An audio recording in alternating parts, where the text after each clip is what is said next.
Hello, listeners. Welcome to Ensemble News. Today's topic of discussion will be issues related to Bitcoin, Malabar exercise, and India-China Doklam Plateau standoff. Starting on with issues related to Bitcoin. Bitcoin is a cryptocurrency and a digital payment system designed by a group of programmers under the name Satoshi Nakamoto. Besides being created as a reward for mining is a record-keeping services. Bitcoin can be exchanged for other currency, products, services in legal or black market. Cryptocurrency is a digital currency which allows transacting party to remain anonymous while confirming that the transaction is a valid one. There are different uses of cryptocurrency. Cyber criminals and hackers have used cryptocurrency because of its ease with which it can cross borders without any regulation and anonymity of the transaction. Bitcoin is demanded as a form of payment for attacks using ransomware, wherein malicious software is used to encrypt the files of users' system. Cryptocurrency can also be used for a lot of legal activities depending upon which retailer accepts such currency. It can be used to send money to anyone, anywhere in the world, almost instantly, with no middle hand or excessive fees. There are some problems in regulating Bitcoin. The main problems in implementing Bitcoin regulation is that it goes against the primary features of such cryptocurrency, that is anonymity. The structure of blockchain, which is Bitcoin's backbone, leaves the parties involved anonymous by only assigning a randomly generated address and a key. It thus makes Bitcoin regulation difficult because it is not possible to know who is involved in a transaction. Bitcoin status in different countries are: in Australia, it is used as a property and capital gain tax is applied. GST is not applicable. In USA, it is used as property. Capital gain is applied on it. In New York, sales tax is not applicable. In Japan, it is a legal method of payment. It is exempted from consumption tax but subject to capital gain tax. In UK, it is used as asset or private money. It is exempted from VAT but capital gain tax is applied. In China, it is used as virtual money and not as accountable. Bitcoin has different status in India. In India, it is not owned or controlled by any institution, government or private. The government is considering the introduction of a regulatory regime for virtual or cryptocurrencies. This would enable the levy of the goods and services tax on their sale, and this will bring their trading under the oversight of SEBI, that is Securities Exchange Board of India.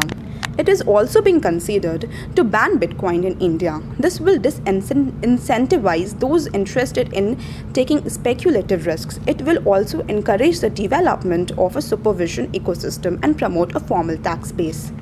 Now we will be dealing with Malabar exercise.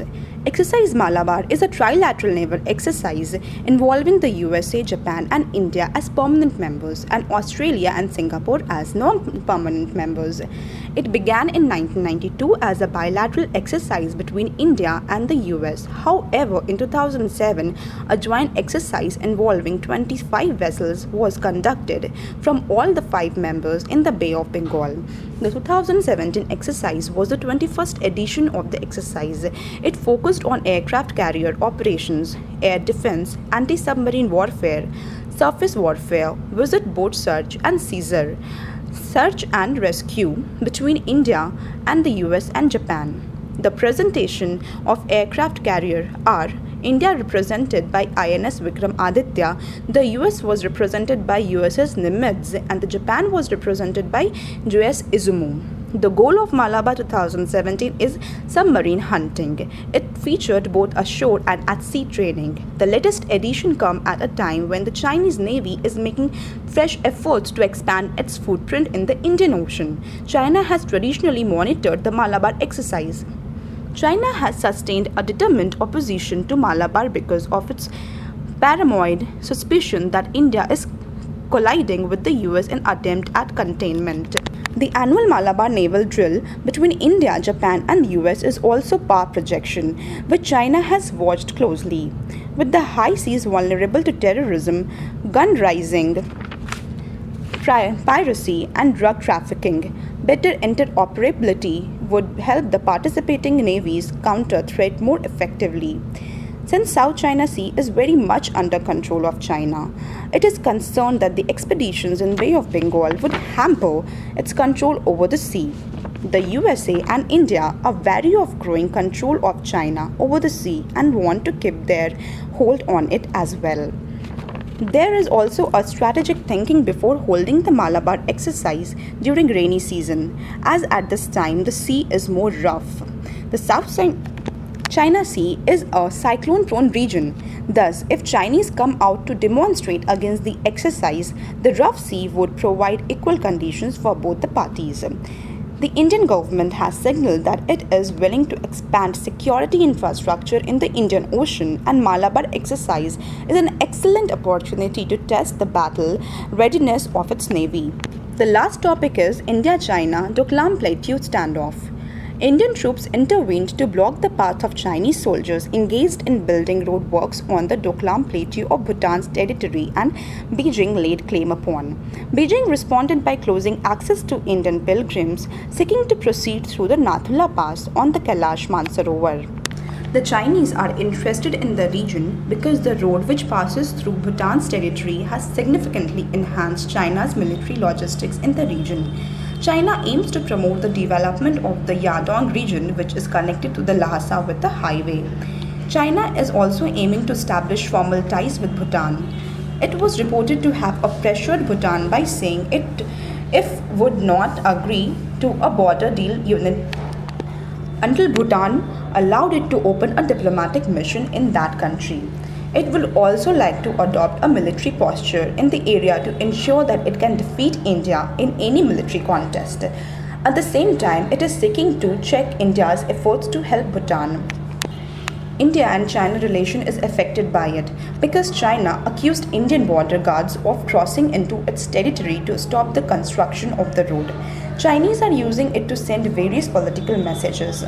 India boycotted the Belt and Road Initiative. It is unclear if its $50 billion CPEC, that is China-Pakistan Economic Corridor, will be viable if India doesn't join. China also wants to signal that China has consolidated its position on the global stage. The Indian interest associated with it that Indian Army regards the Doklam Plain as strategically crucial because it opens a path to the Siliguri corridor, which links the northeast to the rest of India. India also cannot afford to abandon its diplomatic ties with Bhutan.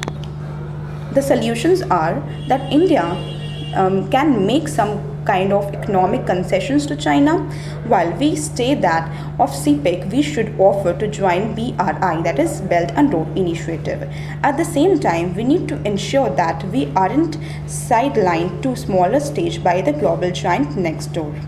Thank you.